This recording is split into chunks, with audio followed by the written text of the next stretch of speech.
ওই ভাই এই হ্যাঁ ভাই। কি ব্যাপার, খেজুরের এত সুন্দর মোচা গালানকে নষ্ট করছেন? ভাই খেজুরের রস নেই, খুব মিষ্টি। হ্যাঁ ভাই। মিষ্টি তো। তাই খাওয়ার চেষ্টা করছি।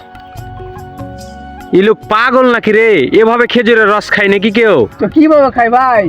দেখছো না, বললো যে খেজুরের গাছের মোচা ধরে লটকে যায় পটকে যেতে। তো যে কাঁটা, তো লটকে যায় পটকে যাবো কিভাবে? আমি তো বুঝতেই পারি না। তো রস খাবো তো খাবো কেমন করে? আমি তো ধুরিই পাই না, কিভাবে রস খাবো?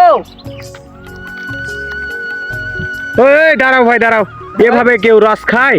প্রথমে রস খাইতে গেলে কি করতে হবে জানেন? কি করতে এই হবে? ডাল পাল গালানকে কাটতে হবে, তারপরে ছাঁট দিতে হবে, তারপরে ভাঁড় পাত্তি দিতে হবে। ভাঁড় পাত্তি দিলে ঠস ঠস করে মিষ্টি মিষ্টি রস গালান পরে, আর ওই রস ধরে সবাই খায়। আর তুমি কি এভাবে কাইঞ্চ আর মোচা ধরে লুটিয়ে এলে কেউ রস পড়বে? কোন পাগল তুমি, হ্যাঁ? ও ভাই, তাহলে ঠিক আছে, আমার কাছে একটা ব্যাগ আছে, তো ব্যাগটা মোটাতে ভরে দিই। এ পাগল কইছে কি রে?